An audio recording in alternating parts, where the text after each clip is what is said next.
ரொம்ப ரொம்ப முக்கியமான விஷயத்துக்கு தான் இந்த வீடியோ.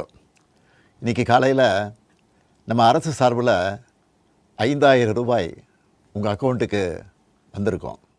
இந்த கஷ்டத்தையெல்லாம் நினச்சி பார்த்து தான் ஒரு முக்கியமான முடிவை எடுத்திருக்கிறேன்.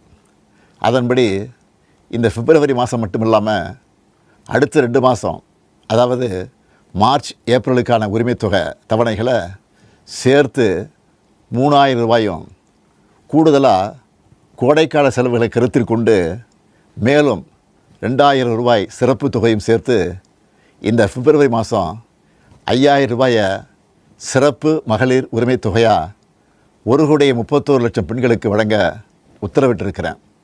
இந்த தருணத்தில் இன்னொரு அன்பான வேண்டுகோள். இந்த 5000 ரூபாயை அடுத்த 3 மாதத்துக்கு நீங்கள் பயன்படுத்திக்கணும் என்பதால் கொஞ்சம் கவனமாக செலவு பண்ணுங்கள். முடிஞ்ச அளவுக்கு சேமிக்கவும் பாருங்கள். சொன்னதை செய்கிற முத்துவேல் கருணாநிதி ஸ்டாலின் கொடுக்குற வாக்குறுதி இது. இதையும் எப்படி பண்ணுவோம்னு சிலர் கேட்கலாம். கடந்த ஆட்சியின் 10 ஆண்டுகளில் தமிழ்நாடு அடைய முடியாத பொருளாதார வளர்ச்சியை இந்தியாவே திரும்பி பார்க்க அளவுக்கு சாதித்து காட்டினவங்க நாங்கள். அதனால் எந்த தடை வந்தாலும் அதையெல்லாம் தாண்டி தமிழ்நாடே வெல்வோம் ஒன்றாக.